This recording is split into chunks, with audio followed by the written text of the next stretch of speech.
Do you ever feel like you're being watched by overseers like big corporations, the government, big banks, or just companies you've never even heard of? The moment you sign up with any of the following things I mentioned, all of your data is recorded and sucked up in an instant, just sitting there waiting to be used for the benefit of these third party services. Escaping this was the original promise of the first ever cryptocurrency made, Bitcoin.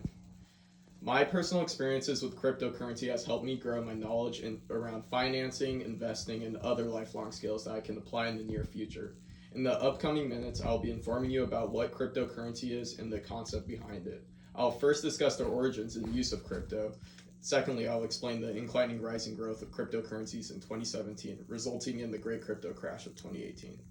The first ever cryptocurrency made was called Bitcoin and was founded in 2009. It was created by a programmer named Satoshi Nakamoto, but in reality, no one knows who Satoshi Nakamoto is. According to a 2019 article by Investopedia, What is Bitcoin? It states that Bitcoin follows the ideas set out in white paper by mysterious pseudonyms Satoshi Nakamoto. The identity of the person or persons who created the technology is still a mystery. There have been many theories and controversies behind who the real Satoshi Nakamoto is. Skeptics often debate if it was a man, woman, or group of individuals. Many have come forward claiming that they are the real Satoshi Nakamoto, but the majority of these claims have been disproven due to lack of evidence. Nakamoto's identity has yet to be confirmed to this day. We may never know who they are, or however, we have been fortunate enough to be left behind their solution on how to reach another form of currency with total anonymity, like cash. Bitcoin was born.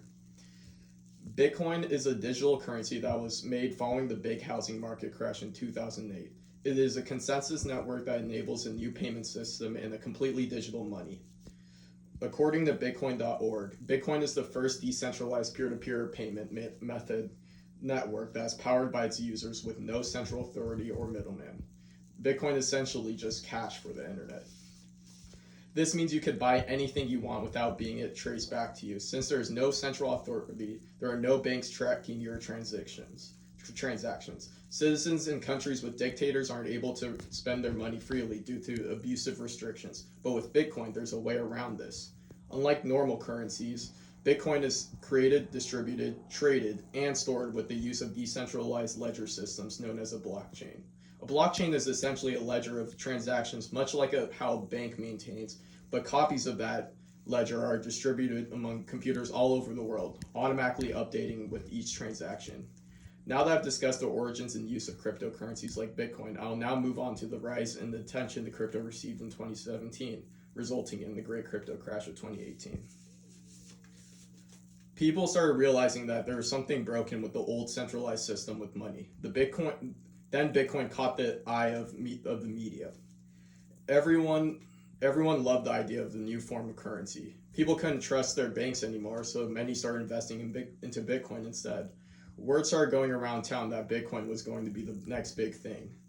Huge online drug markets started appearing on the deep web where you could buy drugs anonymously online with Bitcoin and receive it right on your doorstep, which made the media go crazy. Bitcoin was getting more press coverage than ever before. There was even a total of $1.2 billion in the online criminal marketplace, all being paid with Bitcoin. This brought even more attention to the cryptocurrency market. The whole world was starting to realize the sheer power within cryptocurrencies like Bitcoin. Bitcoin had made it to prime time.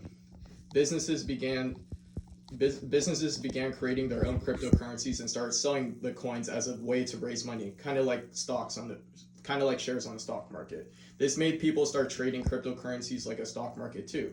By investing in different ones, people started trying to buy low and sell high.